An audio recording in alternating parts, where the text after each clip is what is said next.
ನಾನಂತೂ ಲೋಕಸಭಾ ಚುನಾವಣೆಗೆ ಅಭ್ಯರ್ಥಿ ಅಲ್ವೇ ಅಲ್ಲ ಅಂತ ಎಚ್.ಸಿ. ಮಹದೇವಪ್ಪ ಹೇಳಿಕೆ ಕೊಟ್ಟಿದ್ದಾರೆ.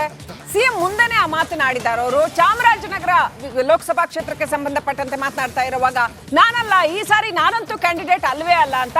ಎನಿವೆ, ಚಾಮರಾಜನಗರ ಲೋಕಸಭಾ ಕ್ಷೇತ್ರ ಕಾಂಗ್ರೆಸ್ನ ಭದ್ರಕೋಟೆ, ಹಾಗಾಗಿ ಯಾರೇ ನಿಂತರೂ ಅಲ್ಲಿ ಗೆಲುವು ಅಂತ ಮಹದೇವಪ್ಪ ಹೇಳಿದ್ದಾರೆ.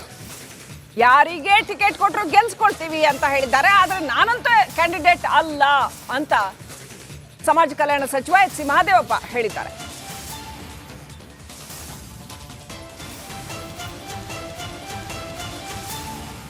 ಹೇಳಿ, ಅದನ್ನ ನನಗೆ ಗೊತ್ತಿಲ್ಲ.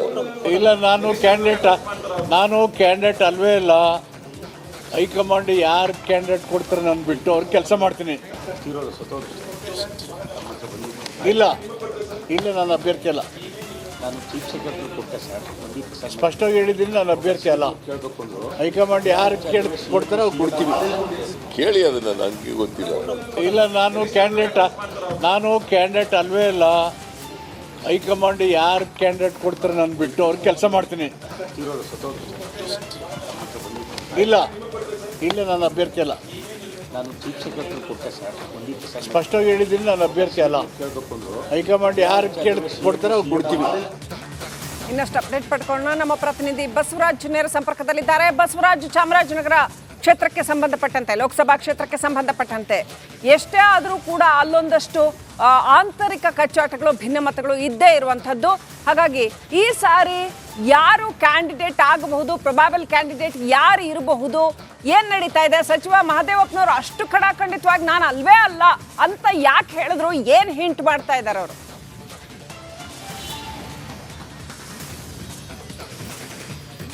ಶ್ರೀಲಕ್ಷ್ಮಿ, ಬಹಳ ಪ್ರಮುಖವಾಗಿ ರಾಜ್ಯ ಕಾಂಗ್ರೆಸ್ಗೆ ಈ ಬಾರಿ ಲೋಕಸಭೆಗೆ ಪ್ರಬಲ ಅಭ್ಯರ್ಥಿಗಳ ಕೊರತೆ ಬಹುತೇಕ ಕಾಡ್ತಾ ಇದೆ. 15-16 ಕ್ಷೇತ್ರಗಳಿಗೆ ಪ್ರಬಲ ಅಭ್ಯರ್ಥಿಗಳಿಲ್ಲ. ಈ ಬಿಜೆಪಿ ಹಾಕ್ತಕ್ಕಂಥ ಅಭ್ಯರ್ಥಿಗಳ ವಿರುದ್ಧ ಸಮರ್ಥವಾಗಿ ಎದ್ದು ಹಣ ಬಲ ತೋಲ್ಬಲದಿಂದ ಗೆಲ್ತೇವೆ ಅನ್ನುವಂಥ ಒಂದಷ್ಟು ಅಭ್ಯರ್ಥಿಗಳು ಯಾರು ಇಲ್ಲದೆ ಇರೋ ಕಾರಣಕ್ಕಾಗಿ ಈ ಬಾರಿ ರಾಜ್ಯ ಕಾಂಗ್ರೆಸ್ ಒಂದಷ್ಟು ಸಚಿವರನ್ನ ಅಖಾಡಕ್ಕೆ ಇಳಿಸಬೇಕನ್ನುವಂಥ ನಿಟ್ಟಿನಲ್ಲಿ ಬಹಳ ಪ್ರಮುಖವಾಗಿ ಚರ್ಚೆಯನ್ನು ಮಾಡ್ತಾ ಇದೆ. ಅದರಲ್ಲಿ ಚಾಮರಾಜನಗರ ಕ್ಷೇತ್ರಕ್ಕೆ ಸಚಿವರಾದಂಥ ಮಹದೇವಪ್ಪ ಅವರ ಹೆಸರು ಬಹಳ ಪ್ರಮುಖವಾಗಿ ಕೇಳಿ ಬರ್ತಾ ಇದೆ. ಅವರ ಪುತ್ರ ಸುನಿಲ್ ಬೋಸ್ ಅವರು ಕೂಡ ಅಲ್ಲಿ ಟಿಕೆಟ್ ಆಕಾಂಕ್ಷೆ ಆಗಿದ್ರು ಕೂಡ ಅವರ ಬದಲಾಗಿ ಮಹದೇವಪ್ಪ ಅವರೇ ನಿಂತ್ಕೊಳ್ಳಿ, ಸೋತ್ರೆ ಅವರು ಒಂದು ವೇಳೆ ಗೆದ್ರೆ ಅವರು ಒಂದು ವೇಳೆ ಪಾರ್ಲಿಮೆಂಟ್ಗೆ ಹೋಗಲಿ, ಸೋತ್ರೆ ಅವರು ಹ್ಯಾಸ್ ಯೂಶುವಲ್ ಆಗಿ ಮಿನಿಸ್ಟರ್ ಆಗಿ ಮುಂದುವರಿತಾರೆ ಅನ್ನುವಂಥದ್ದು ಮತ್ತು ಪ್ರಬಲ ಅಭ್ಯರ್ಥಿ ಆದರೆ ಪೈಪೋಟಿ ಸಾಕಷ್ಟಾಗಿರುತ್ತೆ ಮತ್ತು ಸಮರ್ಥವಾಗಿ ಎದುರಿಸ್ತೇವೆ ಚುನಾವಣೆ ಅನ್ನುವಂಥದ್ದು ಒಂದು ಧೈರ್ಯ ರಾಜ್ಯ ನಾಯಕರಿಗೆ. ಆದರೆ ಮಹದೇವಪ್ಪನವರು ಬಹಳ ಹಿಂದಿನಿಂದನೂ ಹೇಳ್ತಾ ಇದ್ದಾರೆ, ನಾನು ಯಾವುದೇ ಕಾರಣಕ್ಕೂ ಕೂಡ ಲೋಕಸಭಾ ಚುನಾವಣೆಗೆ ನಿಲ್ಲಲ್ಲ. ನಾನು 30 ವರ್ಷದ ಹಿಂದೆ ಕೂಡ ಲೋಕಸಭಾ ಟಿಕೆಟ್ ಕೇಳಿದ್ದೆ, ಆದರೆ ಸಿಕ್ಕಿರಲಿಲ್ಲ.